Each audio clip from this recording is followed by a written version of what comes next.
I found that nothing in life is worthwhile unless you take risks. Nothing.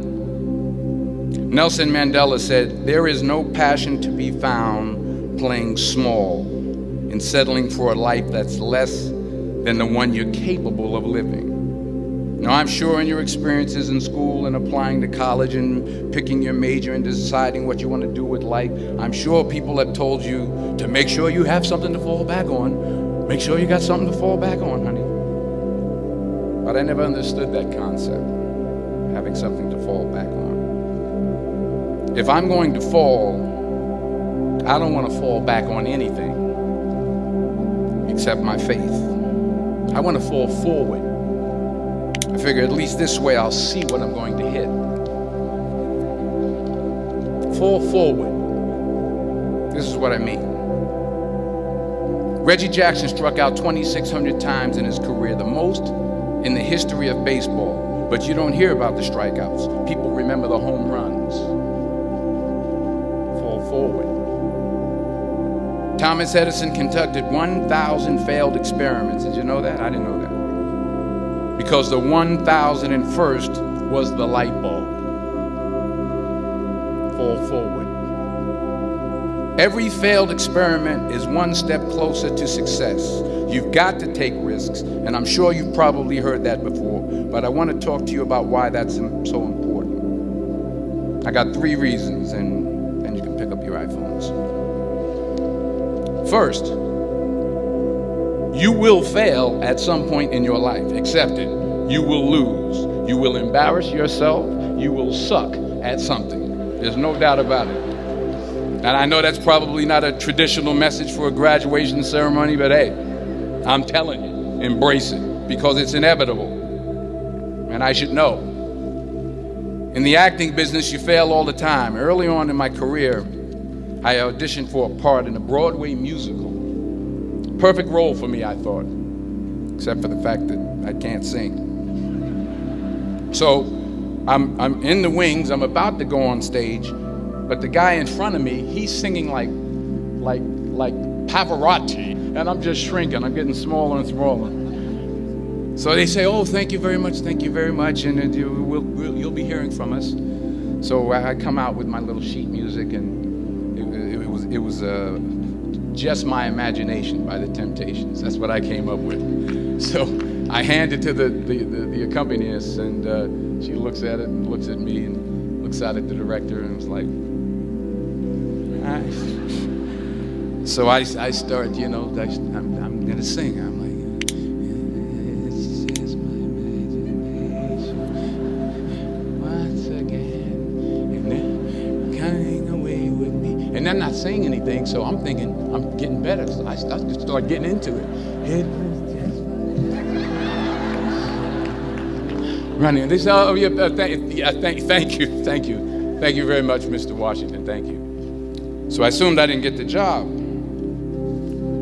But the next part of the audition, he called me back. The next part of the audition is the acting part of the audition. So I'm like, hey, okay, maybe I can't sing, but I know I can act. So they pair me with this guy, and again, I didn't know about musical theater. And musical theater is big, so they can reach everyone all the way in the back of the stadium. And I'm more from a realistic, naturalistic kind of acting where you actually talk to the person next to you. So I don't know what my line was. My line was, "Well, hand me the cup." And his line was, "Well, I will hand you the cup, my dear. The cup will be there to be handed to you." I said, "Oh, okay." "Well, should I give you the cup back?" "Oh, yes, you should give it back to me, because you know that is my cup and it should be given back to me." I didn't get the job. But here's the thing. I didn't quit. I didn't fall back. I walked out of there to prepare for the next audition, and the next audition, and the next audition. I prayed. I prayed. And I prayed. But I continued to fail, and fail, and fail. But it didn't matter, because you know what? There's an old saying, you hang around the barbershop long enough, sooner or later you're going to get a haircut. So you will catch a break, and I did catch a break. Last year, I did a play called Fences on Broadway. So someone talked about it. Won the Tony Award. And I didn't have to sing, by the way. But here's the kicker. It was at the Court Theater. It was at the same theater that I failed that first audition 30 years prior.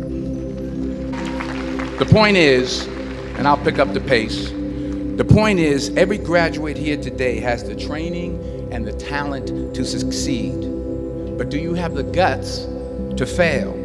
Here's my second point about failure. If you don't fail, you're not even trying. I'll say it again. If you don't fail, you're not even trying. My wife told me this great expression. To get something you never had, you have to do something you never did. Les Brown's a motivational speaker. He made an analogy about this. He says, imagine you're on your deathbed, and standing around your deathbed are the ghosts representing your unfulfilled potential. The ghost of the ideas you never acted on. The ghost of the talents you didn't use. And they're standing around your bed, angry, disappointed, and upset. They say, we came to you because you could have brought us to life, they say. And now we have to go to the grave together. So I ask you today, how many ghosts are going to be around your bed when your time comes?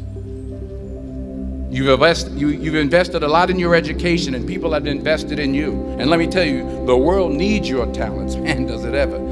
I just got back from Africa like 2 days ago, so if I'm rambling on, it's because I'm jet lagged. I just got back from South Africa. It's a beautiful country, but there are places there with terrible poverty that need help. And Africa is just the tip of the iceberg. The Middle East needs your help. Japan needs your help. Alabama needs your help. Tennessee needs your help. Louisiana needs your help. Philadelphia needs your help. The world needs a lot, and we need it from you. We really do. We need it from you young people. I mean, I'm not speaking for the rest of us up here, but I know I'm getting a little grayer. We need it from you, the young people, because remember this. So you got to get out there.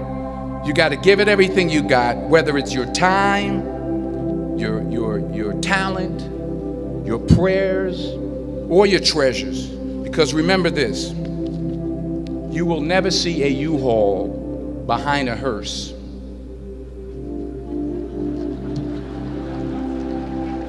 I'll say it again. You will never see a U-Haul behind a hearse. You can't take it with you. The Egyptians tried it, and all they got was robbed. So the question is, what are you going to do with what you have? I'm not talking about how much you have. Some of you are business majors, some of you are theologians, nurses, sociologists. Some of you have money, some of you have patience, some of you have kindness, some of you have love. Some of you have the gift of long suffering, whatever it is, whatever your gift is. What are you going to do with what you have? All right, now here's my last point about failure. Sometimes it's the best way to figure out where you're going. Your life will never be a straight path. I began at Fordham University as a pre-med student. I took a course called cardiac morphogenesis. I still can't say it. Cardiac morphogenesis. I couldn't read it. I couldn't say it. I sure couldn't pass it. So then I decided to go into pre-law, then journalism. And with no academic focus, my grades took off in their own direction. Yeah, down. I was a 1.8 GPA one semester, and the university very politely suggested that it might be better to take some time off. I was 20 years old. I was at my lowest point.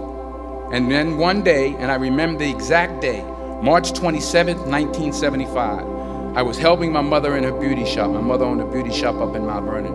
And there was this older woman who was considered one of the elders in the town. And I didn't know her personally, but I was looking in the mirror, and every time I looked at the mirror, I could see her behind me, and she was staring at me. She just kept looking at me. Every time I looked at her, she kept giving me these strange looks. So she finally took the dryer off her head and she said something I'll never forget. First of all, she said, "Somebody give me a piece of paper. Give me a piece of paper." She said, "Young boy, I have a prophecy, a spiritual prophecy." She said, "You are going to travel the world and speak to millions of people." Now mind you, I'm 20 years old, I'm flunked out of school. In fact, like a wise ass, I'm thinking to myself, maybe she's got something in that crystal ball about me getting back into school next fall. But maybe she was onto something, because later that summer, while working as a counselor at a YMCA camp in Connecticut, we put on a talent show for the campers. And after the show, another counselor came up to me and asked, "Have you ever thought about acting? You're good at that." So when I got back to Fordham that fall, I got in and I changed my major once again for the last time. And in the years that followed, just as that woman prophesied, I have traveled the world and I have spoken to millions of people through my movies. Millions who up till this day couldn't see me, who up till this day I couldn't see while I was talking to them, and they couldn't see me, they could only see the movie. They couldn't see the real me. But I see you today, and I'm encouraged by what I see.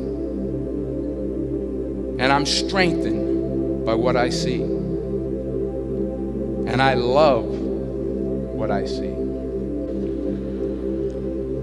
Let me conclude with this one final point, and actually the president kind of brought it up. It has to do with the movie Philadelphia. She stole my material. Many years ago, I did this movie called Philadelphia. We filmed some of the scenes right here on campus. Philadelphia came out in 1993. Most of you were probably still in diapers. Some of the professors too. But that cracked me up. But it was a good movie. Rent it on Netflix. It's a good movie. Rent it. I get 23 cents every time you rent it. Please rent it. True. Parents up there, rent it. Netflix, please. Tell your friends too. It's about a man played by Tom Hanks who's fired from his law firm because he has AIDS. He wants to sue the firm, but no one's willing to represent him until a homophobic ambulance chaser lawyer, played by yours truly, takes on the case. In a way, if you watch the movie, you'll see everything I'm talking about today. You'll see what I mean about taking risk or being willing to fail. Because taking risk is not just about going for a job. It's also about knowing what you know and what you don't know. It's about being open to people and to ideas. In the course of the film, the character I play begins to take small steps, small risks. He very, very, very slowly begins to overcome his fears. And I feel ultimately his heart becomes flooded with love. And I can't think of a better message as we send you off today.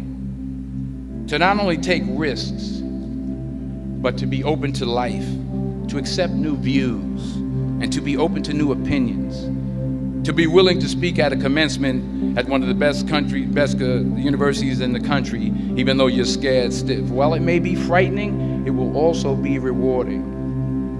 Because the chances you take, the people you meet, the people you love, the faith that you have, that's what's going to define you. So members of the class of 2011, this is your mission. When you leave the friendly confines of Philly, never be discouraged, never hold back, give everything you got. And when you fall throughout life, and maybe even tonight after a few many glasses of champagne, remember this: fall forward.